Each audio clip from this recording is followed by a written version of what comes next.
जय हिंद। आज के करंट अफेयर 16 सितंबर के हैं।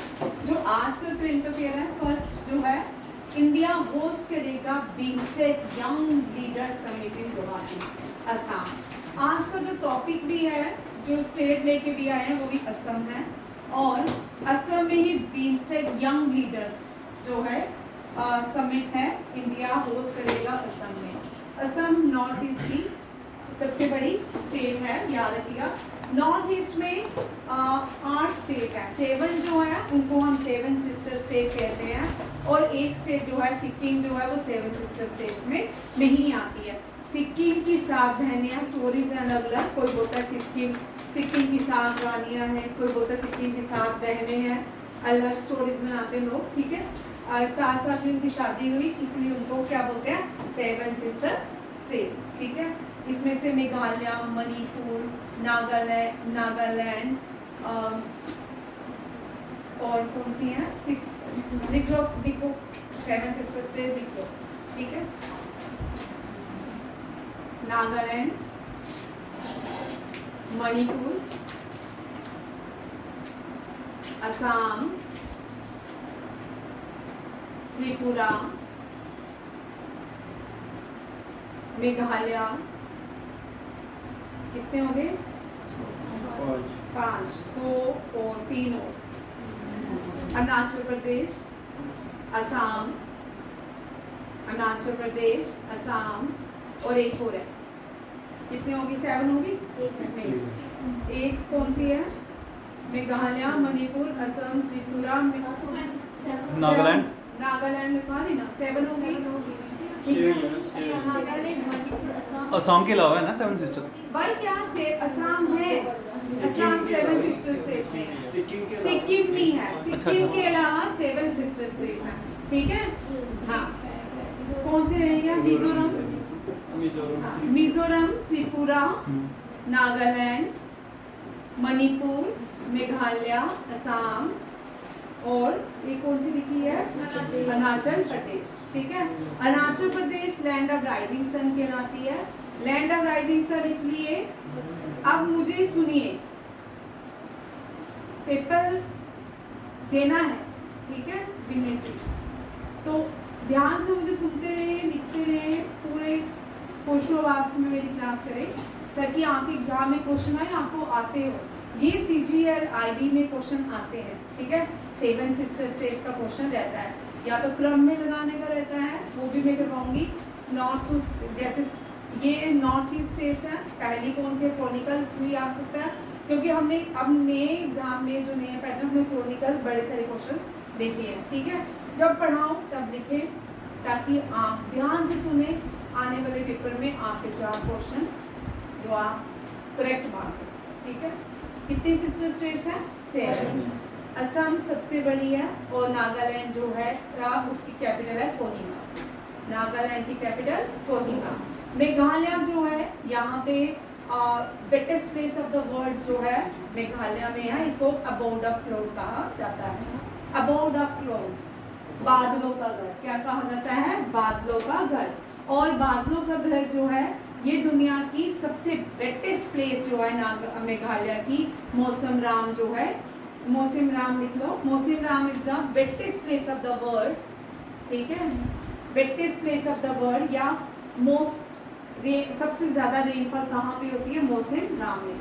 इसलिए place which receive highest rainfall, place which receive, ये क्वेश्चन बड़ी बनाता है, ठीक है। इसको इस तरह क्वेश्चन आता है, wettest place of the world is मौसम, MAWSAYRAM, मौसम, ठीक है। मौसम कहाँ पे है, मेघालय में। चेरापूंजी में पहले ज्यादा होती, लास्ट ईयर चेरापूंजी में ज्यादा रिसीव की गई है, और जो है मेघालय में। इस साल तो नॉर्थ इंडिया में ही मुझे लगता है रेनफॉल हुआ है, ठीक है, वहाँ का रिकॉर्ड ही टूट गया। तो मेघालय को अबोर्ड ऑफ क्लाउड कहा जाता है। अरुणाचल प्रदेश को लैंड ऑफ राइजिंग सन कहा जाता है। क्या कहा जाता है, land of rising sun, land of rising sun, land of sunset, ठीक है। और असम जो है largest state of north east है। तो मणिपुर की कैपिटल इंफाल, मणिपुर की कैपिटल इंफाल। और जो हाईएस्ट भारत की हिमालयन पीक है, हाईएस्ट हिमालयन पीक भी। अब यहाँ पे देखो क्वेश्चन ट्विस्ट होते हैं, ठीक है। हमने सीधा क्वेश्चन कर लिया highest Himalayan peak in India, ठीक है, हम सबको पता है कंचनजुंगा है, बट यहाँ पे क्वेश्चन ट्विस्ट करने वाले कर सकते हैं नहीं। अब यहाँ पे पूछ सकते हैं कौन सी नॉर्थ ईस्ट की स्टेट है जो हिमालयन स्टेट है, वो उसकी हाईएस्ट पीक बताओ। और वो जो हाईएस्ट पीक है वो यूनेस्को वर्ल्ड हेरिटेज साइट में भी है और उसका नेशनल पार्क भी है, काजीरंगा नेशनल पार्क। काजीरंगा नहीं, कंचनजुंगा, कंचनजुंगा मैं भी काजीरंगा, काजीरंगा नेशनल पार्क है, फेमस है बरहान डायनासोर, ठीक है, ये भी याद रखिएगा। Kaziranga Kanchenjunga, Kanchenjunga is the highest peak, highest Himalayan peak of Sikkim, ठीक है, north east, highest Himalayan peak of north east as well as Sikkim as well as India. तीनों का क्वेश्चन बन गया, ठीक है। इंडिया में अब आप दोनों जो नए लोग हैं वो यहाँ पे क्वेश्चन डिफरेंसेस हैं, दो क्वेश्चन देख लो। हिमालयन जो पीक बोलते हैं, हिमालयन पीक,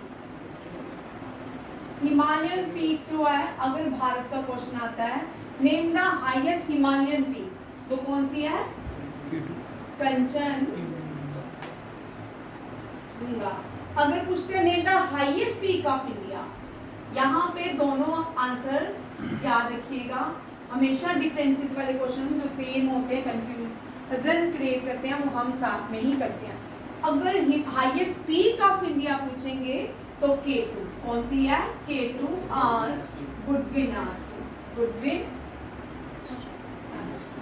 ये भारत के पास है, ठीक है, आपको विकिपीडिया में आएगा नहीं, ठीक है, ये भारत के पीओके के कागज भारत के पास है, लीगली हम ओनर है, तो इसीलिए हम हाईएस्ट पीक क्या लिखते हैं? K2, ठीक है। इसकी K2 जो है नंदा पर्वत पे है और कराकोरम रेंजेस पे आता है, ठीक है, ये भी याद रखिएगा। K2 is the highest peak of India and highest Himalayan peak of India is Kanchenjunga. Kanchenjunga is the UNESCO world heritage site, UNESCO world heritage site. Next करते हैं सीपी राधाकृष्णन, इनसे क्वेश्चन कर लेते हैं, ठीक है। सीपी राधाकृष्णन ये वाइस चेयरमैन बने हैं राज्यसभा के, लिख लो। CP Radhakrishnan appointed as vice chairman of Rajya Sabha and he surpass Jagdish Dhankhar. CP Radhakrishnan appointed as vice chairman of Rajya Sabha, vice chairman of Rajya Sabha also known as ex officio, ex officio. Rajya Sabha के जो चेयरमैन होते हैं उन राज्यसभा के हेड को हम चेयरमैन कहते हैं या एक्स ऑफिशियल, ठीक है। लोकसभा के चेयरमैन को स्पीकर कहा जाता है, क्या कहा जाता है? स्पीकर, स्पीकर कहा जाता है। और करंट स्पीकर ओम बिरला, कौन है? ओम बिरला। करंट राज्यसभा के चेयरमैन कौन बने हैं? सीपी राधाकृष्णन। सीपी राधाकृष्णन ने सरपास किसको किया है? जगदीश धनखड़, ठीक है, ये भी जगदीश धनखड़, इनका कार्यकाल पूरा नहीं हुआ, ठीक है, ये याद रखिएगा, जगदीश धनखड़। राज्यसभा जो है कभी भी डिसॉल्व नहीं होता है, राज्यसभा कभी भी डिसॉल्व नहीं होता क्योंकि यहाँ लोकसभा इलेक्शन नहीं होते। लोकसभा कभी भी डिसॉल्व हो सकता है, कोई भी प्राइम मिनिस्टर जब रिजाइन दे दे या कोई नो कॉन्फिडेंस मोशन सरकार के अगेंस्ट पास हो जाए तब भी राज्यसभा लोकसभा गिर जाती है, बट राज्यसभा में ऐसा नहीं होता। राज्यसभा में इलेक्शन हर 2 साल के बाद होते हैं और राज्यसभा में 6 ईयर टेन्यूर 6 ईयर का रहता है। राज्यसभा का मेंबर बनने के लिए आपको 30 इयर्स एज लिमिट चाहिए होती है और लोकसभा का मेंबर बनने के लिए 25 इयर्स एज लिमिट चाहिए होती है। लोकसभा में जो टेन्यूर है उसका काम करने का 5 ईयर रहता है, मैक्सिमम 5 ईयर रहता है। जितनी भी सरकारें हमने देखी हैं 2008 से 1998 से लेके लगातार स्टेबल गवर्नमेंट रही है भारत की। 1998 में अटल बिहारी वाजपेयी ने रूल किया 2008 तक, फिर 2008 के बाद मनमोहन सिंह ने रूल किया 2014 तक। उसके बाद नरेंद्र मोदी 2014 से लेके अब तक कौन चल रहे हैं? नरेंद्र मोदी। देखो भारत में स्टेबल सरकार जो भी रहती है वो क्या रहती है? स्टेबल रहती है, चाहे आप मेजोरिटी के साथ हो, चाहे आप क्या कोलिएशन गवर्नमेंट बनाओ, स्टेबल गवर्नमेंट देखते हैं। भारत में जो 1919 का पीरियड था, राजीव गांधी ने पूरा टेन्योर किया। After the death of Rajiv Gandhi, election जो खत्म, राजीव गांधी के टेन्योर खत्म होने के बाद इंडिया में उस टाइम उस 1998 तक स्टेबल गवर्नमेंट कोई भी नहीं रही। पीवी नरसिम्हा राव की थोड़ी स्टेबल रही, बाकी rest of the government stable नहीं रही। तो अभी वीपी सिंह इसमें, इसके बाद ये भी याद रखिएगा, ये भी क्वेश्चन आ सकते हैं, जैसे कि राजीव गांधी के बाद कोई भी state, VP Singh prime minister बने, थोड़ा समय तक प्राइम मिनिस्टर, एचडी देवेगौड़ा बने, ये भी पूरा अपना कार्यकाल कंप्लीट नहीं कर पाए। उसके बाद भी चंद्रशेखर बने, वो भी अपना कार्यकाल पूरा नहीं कर पाए। फिर आईबी गुजराल बने, वो भी अपना टेन्योर कंप्लीट नहीं कर पाए। फिर उसके बाद जो अटल बिहारी वाजपेयी आए, वो भी 22 दिन के लिए बने, 22 दिन में फिर अपना टेन्योर पूरा नहीं कर पाए। उसके बाद एचडी देवेगौड़ा बने, इस तरह आते रहे और फिर ये क्या है, चलते रहे और लास्ट में 98 में जाके स्टेबल गवर्नमेंट, अब तक भारत की स्टेबल गवर्नमेंट रही अटल बिहारी वाजपेयी के साथ। अटल बिहारी वाजपेयी 3 बार प्राइम मिनिस्टर बने, बट वो लॉन्गेस्ट सर्विंग प्राइम मिनिस्टर नहीं है, क्योंकि उनका जो फर्स्ट टेन्योर था 22 डेज या 27 डेज, एग्जैक्ट देख लेना इतने डेज का रहा। लॉन्गेस्ट सर्विंग जो प्राइम मिनिस्टर है भारत के, JL नेहरू थे। सेकेंड में पहले इंदिरा गांधी थी, अब रिसेंटली इस साल 2025 में नरेंद्र मोदी से पास इंदिरा गांधी। ये भी याद रखिए, प्राइम मिनिस्टर से कुछ क्वेश्चंस हैं, इनसे आ सकते हैं, क्योंकि वो जो ओल्ड क्वेश्चंस है ना वो थोड़े कम आएंगे। अब इस तरह के क्वेश्चंस भी आपको एग्जाम में हो सकते हैं, CGL CHSL में इस तरह के एग्जाम में ये क्वेश्चन ज्यादा होते हैं। और पहले prime minister JL Nehru, first prime minister receive Pakistan highest civilian award Morarji Desai, name the prime minister who never attended any session of parliament, Chaudhary Charan Singh. ठीक है, इस तरह के क्वेश्चंस रहते हैं। ठीक है, ये सारे question. First female prime minister of India Indira Gandhi, which prime minister create new country, Indira Gandhi, and new country was Bangladesh. ये भी याद रखना है, ये भी क्वेश्चंस आते हैं। Which prime minister tested first nuclear test in India? Indira Gandhi was the first Indian prime minister who tested nuclear test in India in Pokhran, और she और the code name was Buddha, and who was the second prime minister? ठीक है, अटल बिहारी वाजपेयी 1999 में nuclear test किया पोखरान में, code name was शक्ति। Iron lady of India कौन से प्राइम मिनिस्टर को कहा जाता है? ठीक है, इंदिरा गांधी। इस तरह के क्वेश्चन प्राइम मिनिस्टर से बहुत सारे हैं, अब जो बोल दिए हैं घर जाके लिखना, इनमें से क्वेश्चन नहीं। ठीक है, ये बड़े इंपॉर्टेंट क्वेश्चन है, हर एक टॉपिक के बहुत सारे क्वेश्चंस बनते हैं। अभी जब भी हम, क्योंकि करंट अफेयर करेंगे एक क्वेश्चन में ही हमें इतना सारा टाइम लगेगा। जब हम वन लाइनर रिपीट करते हैं वो रिवीजन में रहता है, उसमें हम डिस्कशन नहीं करते हैं, बट जब हम डेली वाले करंट अफेयर पढ़ाएंगे उसमें डिस्कशन के साथ हर एक क्वेश्चन करेंगे। CP राधाकृष्णन ये फर्स्ट नहीं है, ठीक है। फर्स्ट चेयरमैन ऑफ राज्यसभा कौन थे? Doctor S Radhakrishnan. देखो डाउट, यहाँ पे क्वेश्चन बड़ा ट्विस्ट है, ये भी राधाकृष्णन है, तो doctor S Radhakrishnan was the first chairman of Rajya Sabha and he was the second president of India. Dr. S Radhakrishnan was the second president of India. very important question, बड़ी देर से इको दोनों क्वेश्चन ही आए, आने के चांसेस एग्जाम में। ठीक है, who was the first vice president of India? Who was the first chairman of Rajya Sabha? ठीक है, who was the second vice president of India? And earlier he was the chairman of Rajya Sabha. Dr. S Radhakrishnan. Doctor S Radhakrishnan की birth anniversary में हम teacher day celebrate करते हैं on 5th of September। ठीक है, ये सारे question किस तरह ध्यान से सुना करो, ध्यान से लिखा करो। यही क्वेश्चन आपने सीडीएस का पेपर, मैं सीडीएस के पेपर के एक एक क्वेश्चन मैं डिस्कस करूंगी शॉर्ट्स में, बट सीडीएस में हमने सारे क्वेश्चन पढ़े हुए थे, उसमें हर एक क्वेश्चन इसी तरह आया, ठीक है। मैं आपको सीडीएस के हर एक क्वेश्चन की डिटेल दूंगी, ठीक है, क्योंकि आप लोगों ने हर क्वेश्चन पढ़ा हुआ था, उसको डिस्कस करेंगे। नेक्स्ट क्वेश्चन, नेक्स्ट है, ये बड़ा इंपॉर्टेंट क्वेश्चन है, bamboo based bio ethanol plants. Bamboo based bio ethanol plant ये असम में लगने वाला है। इसका inauguration prime minister Narendra Modi ने किया और ये भारत का पहला bamboo based bio ethanol plants है। इसकी ओपनिंग कहाँ पे? गोलाघाट, असम। अब यहाँ पे क्वेश्चन नहीं था कि गोलाघाट असम में बैम्बू बायो एथनॉल प्लांट को लगाया जा रहा है। प्राइम मिनिस्टर नरेंद्र मोदी ने इसकी इनॉग्रेशन की, बट ये कौन सी प्राइवेट कंपनी थी?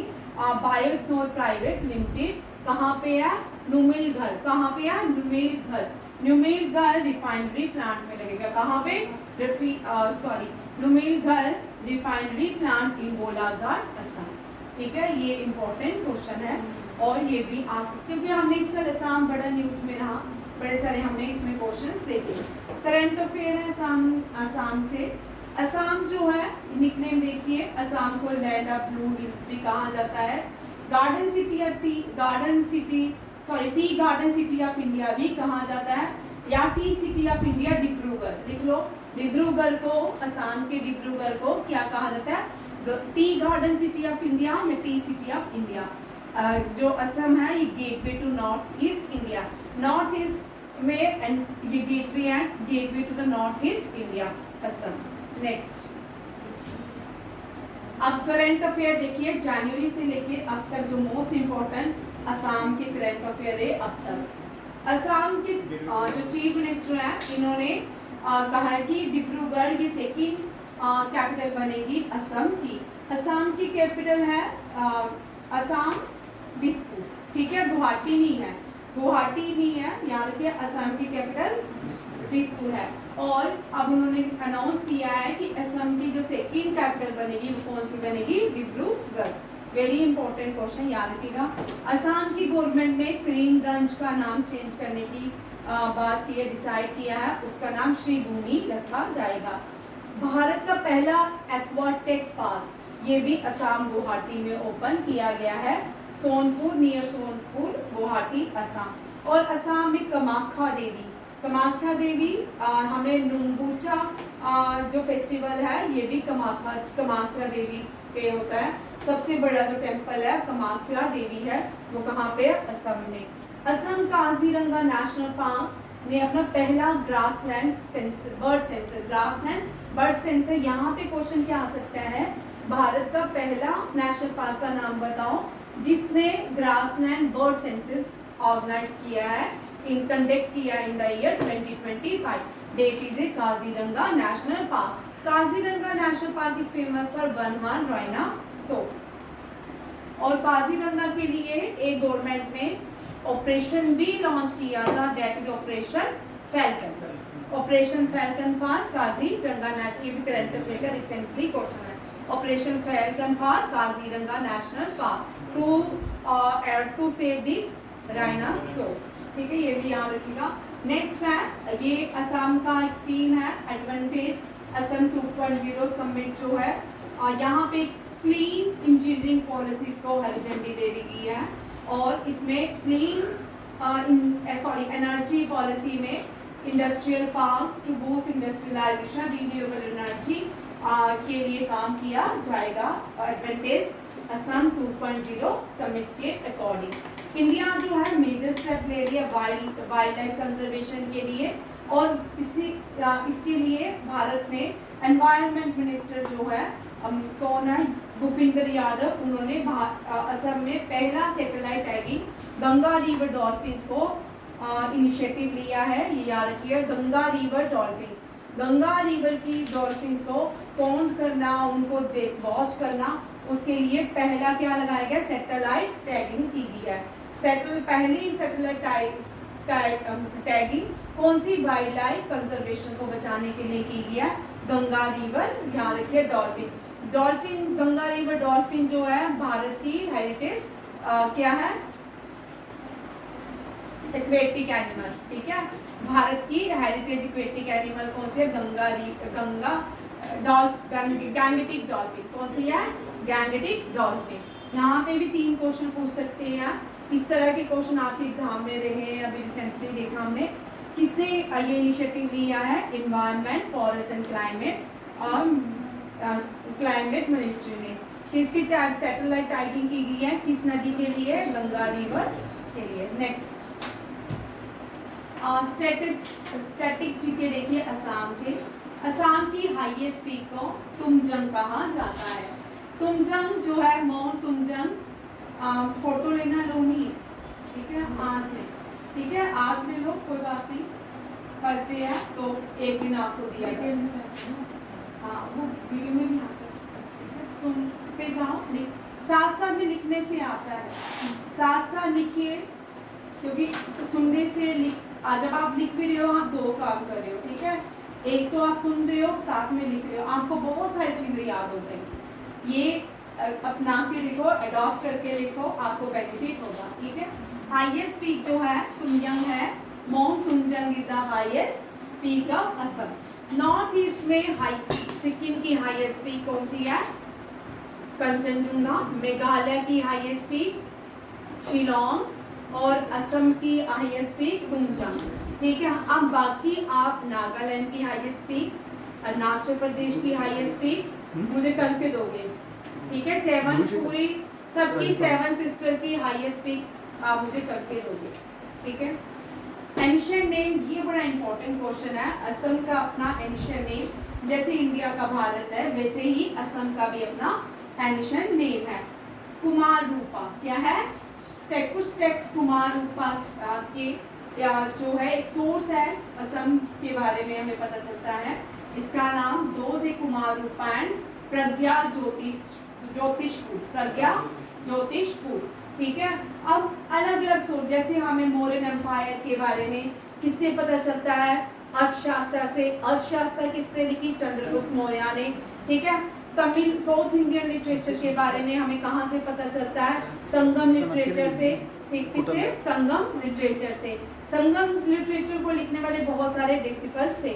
जेएनके के सोर्स क्या है, जेएनके के बारे में हमें किससे पता चलता है, कल्हानी के राजरंगनी से, कल्हाना के राजरंगनी। राजरंगनी बुक है, कल्हाना ने लिखी थी। इसको रिवर ऑफ किंग भी कहा जाता है। और ये एंशिएंट कश्मीर से लेके जो मेडिवल पीरियड तक था, राजरंगनी का पीरियड कितना रहा, और यहाँ पे सारे एंशिएंट से मेडिवल पीरियड तक हमें मिलता है जेएनके का सोर्स, ठीक है। इसी तरह हुमायूं नामा हुमायूं के लिए, ठीक है, आईने अकबरी अकबर के लिए, और बहुत, और जो इंडिका है मैग्नेसिस ने लिखी थी, ये जो है ग्रीक एम्बेसडर था मौर्यन एम्पायर में। भगवान बुद्धा के हर्षचित्रा में मिलता है, अश्वघोषा ने लिखा था। शकुंतलम अभिज्ञान शकुंतलम कालिदासा ने लिखा था। वहाँ पे हमें भारत का पता चलता है, भारत जो है अभिज्ञान शकुंतलम में मेंशन है, भारत का नाम भारत कैसे पढ़े। इसी तरह ये सारी यहाँ की 2 मेजर लैंग्वेजेस हैं, असामीज एंड बोडो। ये अब आपके जितने भी आने वाले एग्जाम है, ट्राइबल से क्वेश्चन रहने वाले, ठीक है। मैम ओल्ड नेम क्या है, क्या असम को ओल्ड नेम लिखा है यहाँ पे, प्रज्ञा ज्योतिषपुर, दोनों है ना, कमर रूपा एंड प्रज्ञा ज्योतिषपुर, ठीक है। उनका एक संस्कृत टेक्स्ट है एस कमर रूपा करके, उसी में लिखा गया कमर रूपा एंड प्रज्ञा ज्योतिषपुर, ठीक है। कमर रूपा जो है बाद में लेटर हिस्ट्री में हमें देखने को मिलता है। असामीज एंड बोडो, ध्यान से सुनिए, मुश्किल नहीं है, ठीक है, बहुत वास्ट है, क्योंकि स्कूल्स में तो हमें करंट अफेयर नहीं पढ़ाया जाता, ठीक है, इसलिए हमें थोड़ा और जितने भी कॉम्पिटिटिव एग्जाम, चाहे वो सैनिक स्कूल का 5th क्लास का हो अप टू IAS था, सब में ये सारे क्वेश्चंस रहते हैं, ठीक है। सैनिक स्कूल के जो एग्जाम है 5th क्लास के बच्चों को भी ये क्वेश्चंस करने पड़ते हैं, ठीक है। असम बोडो जो है वेरी इंपॉर्टेंट, बोडो यहाँ की ट्राइबल कम्युनिटी भी है, और बोडो जो है लैंग्वेज भी है, और ये भारत के 8th शेड्यूल में एज लैंग्वेज क्या है, एडिशन है। बोडो मैंने कल करवाई थी। 22 लैंग्वेजेस में बोडो भी ऐड है, 22 लैंग्वेज में बोडो भी ऐड है, असामीज भी ऐड है, मैथिली भी ऐड है, संथली भी ऐड है। ये सारी नॉर्थ ईस्ट की, ठीक है। नेक्स्ट असम जो है, असम के नॉर्थ ईस्टर्न स्टेट है भारत की। इसके साउथ में हिमालयाज है और Brahmaputra and barrack river valley है। यहाँ पे बड़ा इंपॉर्टेंट, आप जितने भी एग्जाम्स हैं, जितने आपके भी आएंगे, उनमें ये इस पैटर्न में, हम एनडीए में अलग पैटर्न से पढ़ते हैं, सीडीएस और एनडीए का थोड़ा फर्क होता है, वो भी अलग पढ़ते हैं, एक जैसा पढ़ते हैं। बट जितने भी यूपीएससी एग्जाम होते हैं ना, वो भी यूपीएससी एग्जाम है, एनडीए सीडीएस, बट आने जो ग्रेजुएशन लेवल के यूपीएससी एग्जाम होते हैं, उनमें ये क्वेश्चन इस तरह के रहते हैं। अब हम करेंगे कौन कौन सी स्टेट, इसके साथ बॉर्डर कितने लगते हैं, कौन सी स्टेट शेयर करती है अपना बॉर्डर, ये सारे क्वेश्चन अब आपको एक एक करके हर रोज करने पड़ेंगे। जो भी स्टेट आएगी और जिस दिन करंट अफेयर है, उस स्टेट के बारे में पूरा जानेंगे। असम जो है नॉर्थ ईस्टर्न इंडिया में लाई करता है। इसके साउथ में हिमालय है और ब्रह्मपुत्र रिवर और बैरक रिवर है। अब यहाँ पे ब्रह्मपुत्र रिवर थोड़ा देख लेते हैं। ब्रह्मपुत्र रिवर बहुत इंपॉर्टेंट है भारत की। ब्रह्मपुत्र, इसको ब्रह्मपुत्र भी कहते हैं, ठीक है, हम ब्रह्मपुत्र कहते हैं वैसे, ब्रह्मपुत्र।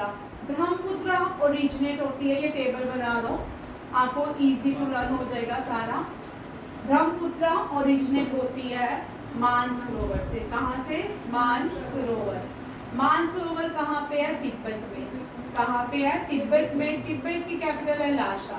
लाशा को हम फॉरबिडन सिटी कहते हैं। क्या कहते हैं? फॉरबिडन सिटी कहते हैं। अब यहाँ से मानसरोवर से दो नदियाँ, इंदस भी बहती है। इंदस जो है वो लेह लद्दाख में, जेएंडके में एंटर कर, लेह लद्दाख से पीओके में चले जाती है। बट ब्रह्मपुत्र जो है ये कहाँ पे आती है? अरुणाचल प्रदेश में,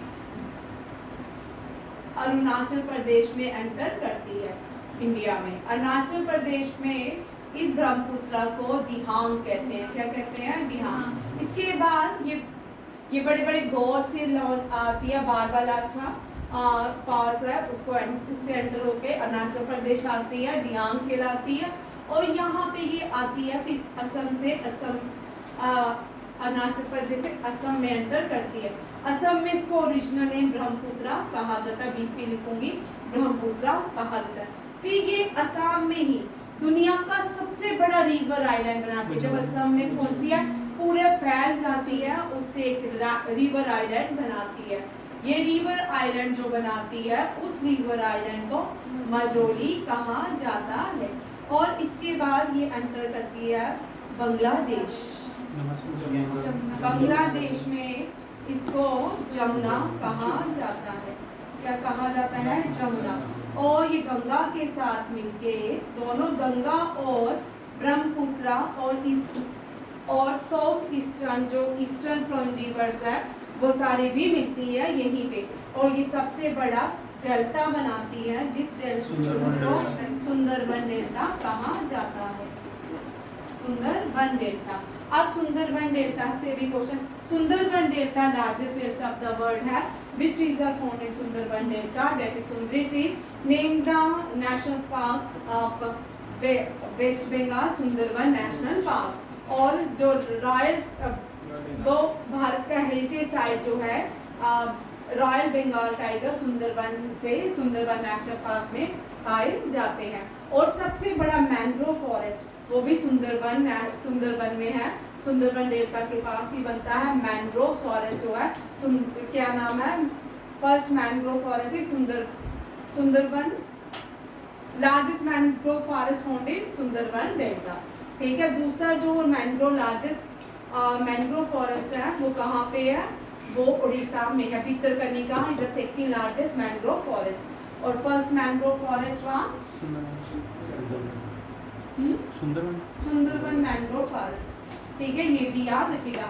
ये जो है यहाँ पे नेक्स्ट देखिए, इंडिया की कौन कौन सी state, very very important question, और नोटबुक में लिखते जाओ, वेरी वेरी इंपॉर्टेंट क्वेश्चन। जिस क्वेश्चन को वेरी वेरी इंपॉर्टेंट बोल रही हूँ वो साथ साथ में लिखते जाओ, क्योंकि एग्जाम में आते हैं, ठीक है।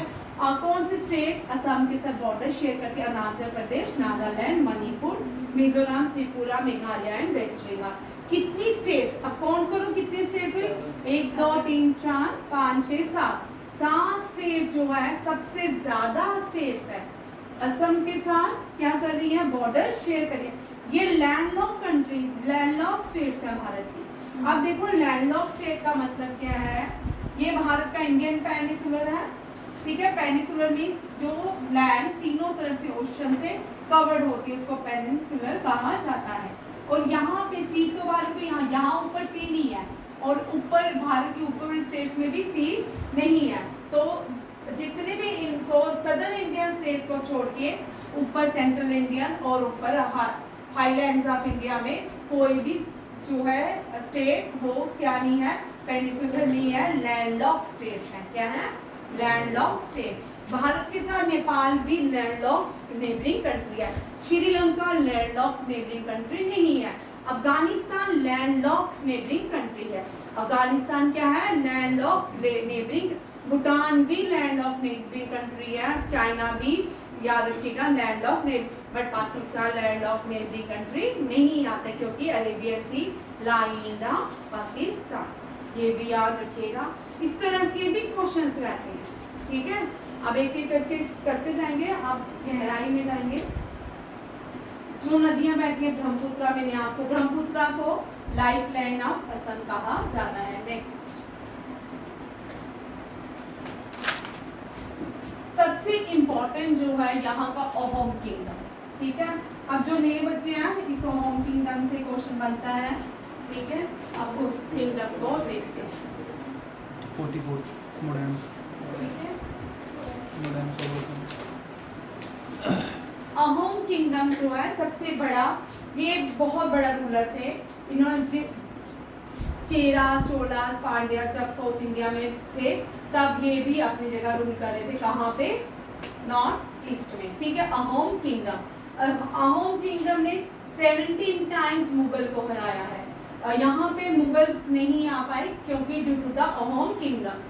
नॉर्थ इंडिया में जितनी भी डिस्ट्रक्शन हुई वो ड्यू टू द सल्तनत पीरियड या मुगल पीरियड में जितने भी टेम्पल्स टूटे वो उस टाइम वहाँ पे। साउथ इंडिया ने अपना इतिहास बचा लिया, उसके टेम्पलों में इतना अटैक नहीं हुआ। बट यहाँ पे 17 टाइम्स अहोम किंगडम ने मुगल्स को हराया, ये भी क्वेश्चन आता है। अब अहोम किंगडम के 43rd, अब यूनेस्को क्या है, नए बच्चे देखेंगे। यूनेस्को हेरिटेज साइट है, United Nation Educational and Social and Culture Organisation. United Nation Education, Social and Cultural Organisation, ये यूएन का पार्ट है। किसका? यूएन की बॉडी नहीं है, ये यूएन का बॉडी है, ये यूएन की बॉडी है, सॉरी ऑर्गन नहीं, ठीक है। ये यूएन की बॉडी है, यूनाइटेड नेशन की बॉडी है। यूनाइटेड नेशन की कौन कौन सी बॉडी है? World Health Organisation, International Labour Organisation, Food and Agriculture Organisation, UNICEF and UNESCO. Major जो 5 बॉडीज है रूल करती है, कौन कौन सी है? ILO, WHO, FAO, UNESCO, UNICEF. उनमें से हमारे पास जो वर्ल्ड हेरिटेज साइट्स को बचाती है, वर्ल्ड हेरिटेज साइट को जो बचाती है वो उस बॉडी को हम यूनेस्को कहते हैं। क्या कहते हैं? यूनेस्को कहते हैं, ठीक है। अब यूनेस्को में भारत 43rd जो भारत की यूनेस्को वर्ल्ड हेरिटेज साइट बनी वो कौन सी बनी? अहोम किंगडम की मोडैन। कौन सी बनी? मोडैन, ठीक है। 44th जो बनी, 44 की सारी मराठा मिलिट्री, ठीक है। Maratha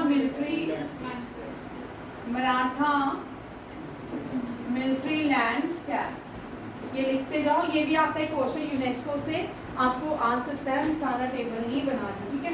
Maratha military landscape. और इसके 42nd जो बनी वो है शांति निकेतन, नहीं, होयसाला, ठीक है। होयसाला जो है 42nd। 41st जो है शांति निकेतन, गल तो नहीं आ रही? शांति निकेतन, 40 जो है धोलावीरा एंड 39 रामपा टेम्पल।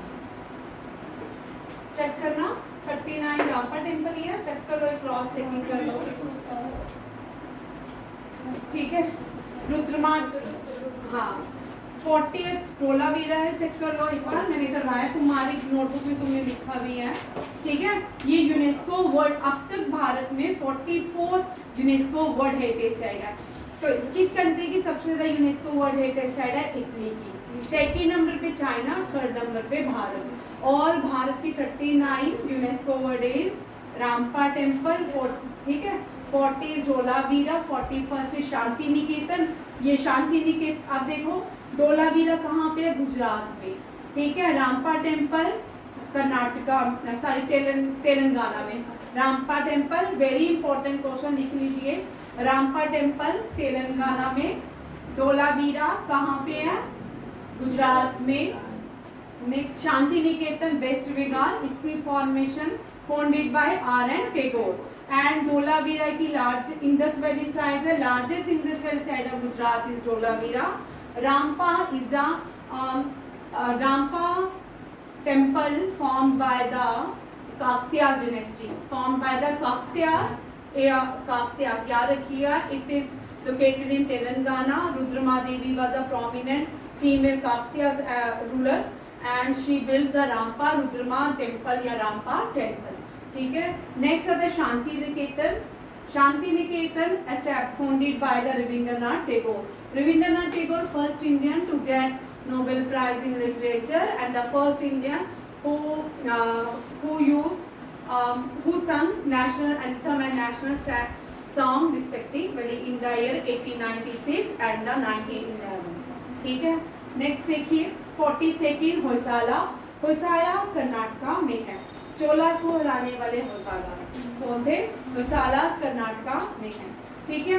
44 जो है मराठास, शिवाजी के सारे फोर्ट जो है, क्या हुआ? सारे ठीक है, ठीक है, हाँ। अच्छा, शिवाजी के सारे फोर्ट जो है वो 44 क्या है? या यूनेस्को हेरिटेज साइट्स है। इसमें एक गिंगरीन फोर्ट जो है वो तमिलनाडु में है। बाकी 13 forts including the UNESCO world site as the Maratha landscape, और 12 forts belongs to the Shilpa in Maharashtra and 13 fort belongs to the Tamil Nadu. And 43rd UNESCO Moidam belongs to Ahom kingdom, ठीक है। मडान्स जो है, मडान्स क्या है? इनकी कब्रें हैं, जिनको कब्र कहा जाता है, इनकी कब्रें हैं। ये कहाँ पे है? इनको अहोम किंगडम से बिलोंग करती है, ठीक है। ये क्वेश्चन समझ आ गया?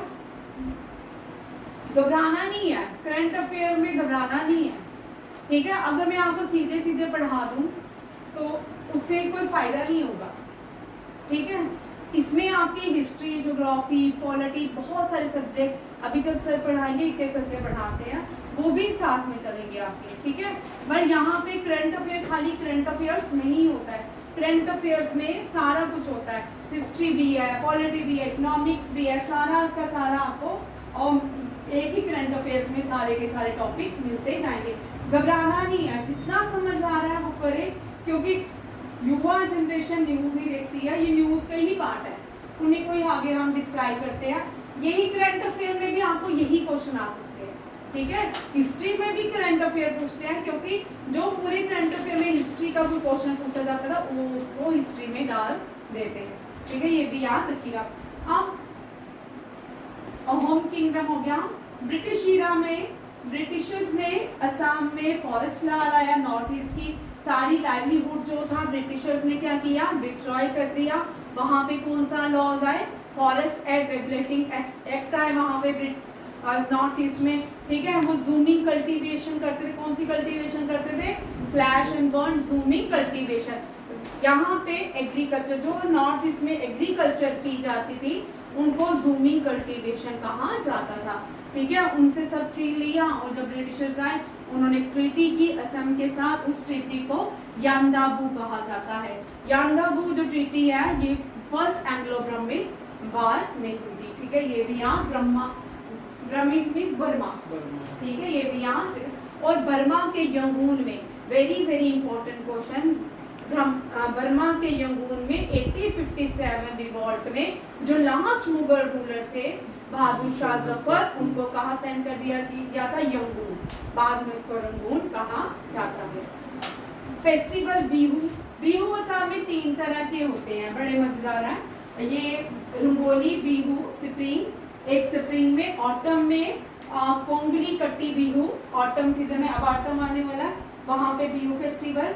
बिहू हार्वेस्टिंग फेस्टिवल है। बिहू क्या है? Harvesting festival. Bhogali Magh Bihu harvesting festival. Magh जो है हिंदी कैलेंडर का एक मंथ है जिसको माघ कहा जाता है, ठीक है। और ज्यादातर माघ जो है ये जनवरी में हम लोहड़ी मनाते हैं, उसको ही माघ का महीना कहा जाता है। उसमें हम हार्वेस्टिंग फेस्टिवल करते हैं। भारत में हार्वेस्टेबल बना लो, हार्वेस्टिंग फेस्टिवल कौन कौन से होते हैं, वेरी इंपॉर्टेंट। आंध्र प्रदेश में युगादी, तमिलनाडु में पोंगल, केरला में ओनम, असम में बिहू, ठीक है। नॉर्थ इंडिया में जो है लोहड़ी है। नॉर्थ इंडिया जो है हम लोहड़ी मकर संक्रांति मनाते हैं। क्या मनाते हैं? मकर संक्रांति। मकर संक्रांति जो है गुजरात में भी मनाई जाती है। गुजरात में बहुत बड़ा फेस्टिवल यहाँ पे सेलिब्रेट किया जाता है, काइट फेस्टिवल।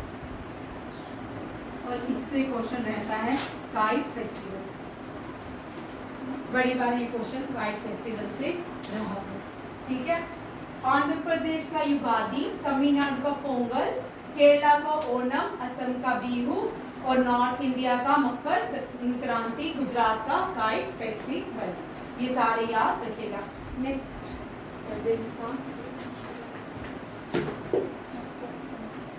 बिहू डांस भी है, किसका? हॉर्नबिल। हॉर्नबिल भी क्या है? फेस्टिवल्स है। कहाँ का? असम का। यहाँ मैंने लिखा नहीं, लिख लो हॉर्नबिल फेस्टिवल सेलिब्रेटेड असम। क्यों? यहाँ का स्टेपल फूड राइस है, क्योंकि अब जो आपका एग्जाम होने वाला है उसमें इस तरह के क्वेश्चंस भी रहते हैं। जेकेएसएसबी के एग्जाम में क्वेश्चन रहते हैं, ठीक है। नेक्स्ट देखो, लैंग्वेजेस हो गया। नेक्स्ट ठीक है। अब देखिए नेशनल पार्क सब कहाँ के? असम के। काजीरंगा सबसे पहले है, कौन सा? Kaziranga famous for one horn dinosaur. ये बहुत बार क्वेश्चन आता है, which national park is famous for one horn dinosaur? Kaziranga, ठीक है। और इसके जो ऑपरेशन लॉन्च किया गया है फैल्कन, ऑपरेशन फैल्कन, ठीक है। Manas national park UNESCO world heritage site है। दिब्रू सैखोवा नेशनल पार्क, न मेरी चलेगी न तेरी, ना मेरी चलेगी ना तेरी, ये नेशनल पार्क भी कहाँ पे है? असम। राजीव गांधी या ओरंग, इसके ऊपर बड़ी कंट्रोवर्सी नेशनल पार्क में। इसका नाम ओरंग नेशनल पार्क है। इसमें राजीव गांधी कुछ कहते हैं, इसका नाम राजीव गांधी रखो, ठीक है। ओरंग नेशनल पार्क, ठीक है। काजी ने पीछे करना, काजी ने मानस की शादी डिब्रूगढ़ के शेखवा के ना मेरी विलेज के औरंगा नेशनल पार्क में करवा दी, ठीक है। ट्रिक्स कर सकते हो। काजी ने मानस और डिब्रू की शादी औरंगा नेशनल पार्क के ना मेरी नेशनल पार्क में करवाई, ठीक है। आप कुछ भी बना सकते हो, हिंदी में बनाओ, डोगरी से बनाओ, पहाड़ी से बनाओ, बनाओ जरूर, ठीक है। कुछ भी बनाओ, ठीक है। पंजाबी से भी बनाई सकते हो तुम, ठीक है। पहाड़ी भी बनाओ तो क्या जो है हमारी, ठीक है। काजी ने मानस की डिब्रू नाल ब्याह है, अन मेरे नाल नसीब ठीक है। बैग से पहाड़ी, इसको होता है पहाड़ी लैंग्वेज, ठीक है। अपनी लैंग्वेज में घर होना चाहिए, आपको लैंग्वेज आनी चाहिए, ठीक है। चल, आज बड़ी देर बाद मैंने बोला, पहले तो रूटीन में अपनी लैंग्वेज बोलती थी। चल आगे कर। आपको डोगरी आती है? डोगरी भी आती है? नहीं आती। क्या आती है? कुंची आती है? वो तो फिर बोलूंगी तो बच्चे हंस हंस के पागल हो जाएंगे। मैम बोलो बोलो, मैं आती तो समझ तो आती है, बोलो आप। मैं उठे गया सा तू उठे के नहीं आया हाँ? ये मैंने सुनी है। ये तेरी मन पाकिस्तान लगी के है। सीरियल ये पाकिस्तान के सीरियल्स में बोली जाती है लैंग्वेज अच्छा। सेम है मुजफ्फराबादी पुंछी सब सेम होता है ठीक है थोड़ा रजौरी का टच अलग है पुंछी का थोड़ा हाँ एसेंट ठीक है मैम बोलते ना 20 किलोमीटर में भाषा बदलती रहती है, 10 में।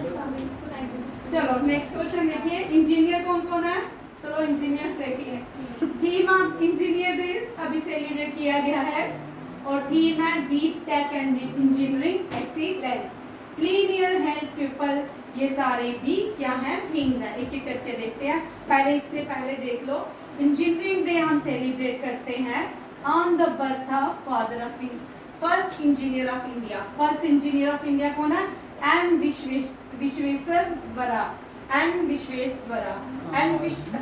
विश्वेश्वरैया इन फर्स्ट इंजीनियर ऑफ इंडिया है और इनको father of economics planning in India भी कहा जाता है father of economics planning in India भी कहा जाता है deep tech and engineering excellence इसका थीम है वर्ल्ड एनवायरनमेंट का डे वर्ल्ड एनवायरनमेंट डे अभी सेलिब्रेट होगा 26 सितंबर को उसका थीम आ गया clean air healthy people international day of democracy 15 सितंबर को इंटरनेशनल डे ऑफ डेमोक्रेसी है लार्जेस्ट डेमोक्रेटिक कंट्री भारत है ओल्डेस्ट डेमोक्रेटिक कंट्री जो है वो यूएसए है ये क्वेश्चन भी याद रखिएगा कभी कभी आ ही जाता है oldest democratic country in the world USA and the largest democratic country in the world is India और फर्स्ट जो डेमोक्रेटिक रिपब्लिक ऑफ डेमोक्रेटिक हुई थी वो यूएसए स्विट्जरलैंड पहले हुई थी आपने फ्रेंच रेवोल्यूशन में पढ़ा होगा फर्स्ट क्वेश्चन था फ्रेंच रेवोल्यूशन में फर्स्ट पेज में एक ऑटोमन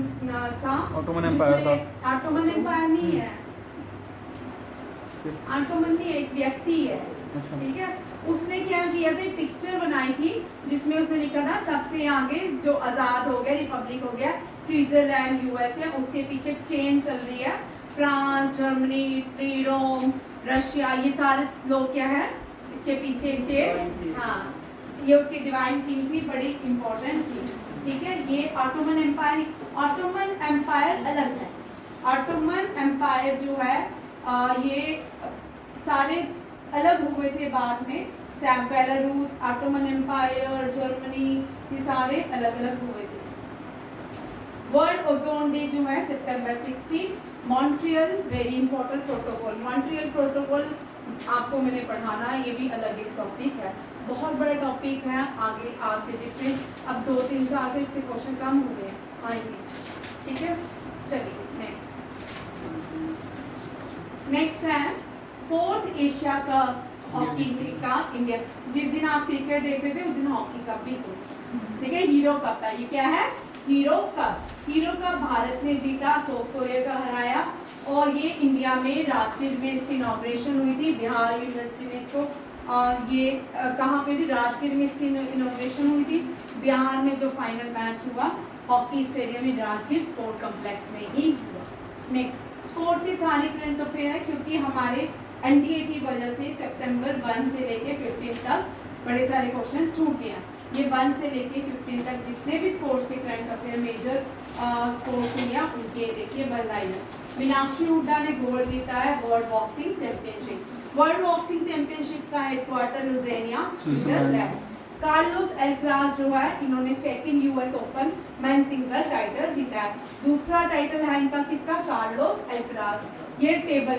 लॉन टेनिस खेलते हैं ठीक है ऑस्ट्रेलिया ने FIBA means federation of boxing association basketball association federation of basketball association Australia ने जीता है और ये चाइना को हराया और ये कहाँ पे वेन्यू इस तरह के क्वेश्चन जो है इनमें ये सीधे नहीं आते यहाँ पे ये क्वेश्चन पूछे जाते हैं कि जो फीबा एशिया कप हुआ है उसका वेन्यू क्या है जेदा सऊदी अरब वेरी इंपॉर्टेंट क्वेश्चन इसका ज्यादा रहता है Australia won FIBA defeated China and tournament held in जेदा सऊदी अरब इंडिया की हाई जंपर है सर्वेश कुशारा इन्होंने अपनी हिस्ट्री बनाई है ये फर्स्ट फ्रॉम द इंडिया है जिसने वर्ल्ड एथलीट चैंपियनशिप में पार्टिसिपेट भी किया, हाई जंप में अपनी हिस्ट्री बनाई है। Very important question Sarvesh Kushana. Alphonsus Felix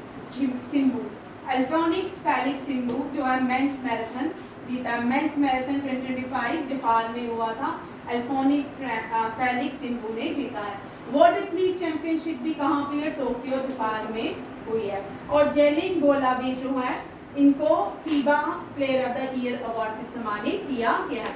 FIBA के प्लेयर ऑफ द ईयर कौन है? Jalen Galloway. कौन है? Jalen Galloway. ये क्वेश्चन आ सकता है। Jalen Galloway associated with which game? He is associated with football, basketball. Basketball में 5 लोग होते हैं टीम में, एक 5 इस तरफ होते हैं, 5 उस तरफ। बास्केटबॉल में 5 लोग खेलते हैं, ठीक है, ये भी आप रखिएगा। नेक्स्ट, सर्वरी सोमनाथ शिंदे, इन्होंने अंडर 18 गोल्ड जीता है youth archery championship. Youth archery championship जो है कनाडा में हुई है, सर्वरी सोमनाथ शिंदे ने जीता है। मीराबाई चानू जो है इन्होंने गोल्ड जीता है कॉमनवेल्थ लिफ्टिंग गेम्स के अंदर। ठीक, new Delhi host next year 2026 में new Delhi badminton world championship host करेगा। बैडमिंटन वर्ल्ड चैंपियनशिप भारत में होगी। नम्रता बत्रा जो है इन्होंने पहला विश्व मेडल जीता है वर्ल्ड गेम्स में, पहली भारतीय बन गई है नम्रता बत्रा। नीरज चोपड़ा ने डायमंड लीग में 2nd प्लेस पे रहे। सारे डायमंड लीग में, जैसे दोहा डायमंड लीग में और जर्मनी डायमंड लीग में इन्होंने सिल्वर जीता था, पेरिस डायमंड लीग में गोल्ड जीता, बट जो सारा टोटल मिला के इनका 2nd पोजीशन है डायमंड लीग में। डायमंड लीग कहाँ पे? यूरिक स्विट्जरलैंड में, ठीक है। इंडिया जो है कॉमनवेल्थ गेम जो है 2030 में इंडिया ने जीत ली है, और 2030 में very very important question Ahmedabad Gujarat में होगा। इस स्टेट को कितना फायदा होगा? किसी भी स्टेट में कोई भी काम, कोई भी चीजें होती हैं, उस स्टेट का एम्प्लॉयमेंट क्या होता है? इंक्रीज हो जाता है, वहाँ का इकोनॉमिक इंक्रीज हो जाता है। अभी आपने पिछले साल, इसी साल देखा कुंभ का मेला, उत्तर प्रदेश जहाँ पे कुंभ का मेला, वो जो सोचो जो बैगर्स थे उनको रोज जितने डे चला, किसी ने मैं ये एक रील भी वायरल हुई थी, कितने पैसे रोज, ठीक है, वो दातन मिलता तो सोचो वो कितने रिच हो गए होंगे, ठीक है। वो जो सिटी है इलाहाबाद प्रयागराज जिसको कहते हैं, वो कितने रिच लोग हो गए होंगे, ठीक है। नेक्स्ट, क्या चाहिए उसको? इंडिया जो है, इंडिया को guest of honour 38 Bogota international book fair कहाँ पे होगा? कोलंबिया में। इंडिया जो भी इंटरनेशनल बुक फेयर्स होते हैं ना, उसमें होस्टिंग कंट्री बुलाई जाती है, गेस्ट ऑफ ऑनर दिया जाता है। इंडिया को guest of honour 38 Bogota international fair book में बुलाया गया कोलंबिया में। रमेश बुद्यान ये पहले भारतीय जिन्होंने एशियन सर्फिंग चैंपियनशिप मेडल में ब्रॉन्ज मेडल जीता है। नेक्स्ट, ये कल करेंगे, मैम आ गई है, ठीक है। कल ये आदि वाणी पूरा है, जितनी भी ट्राइबल स्कीम्स हैं कल इसको कंटिन्यू करेंगे। थैंक यू, जय हिंद।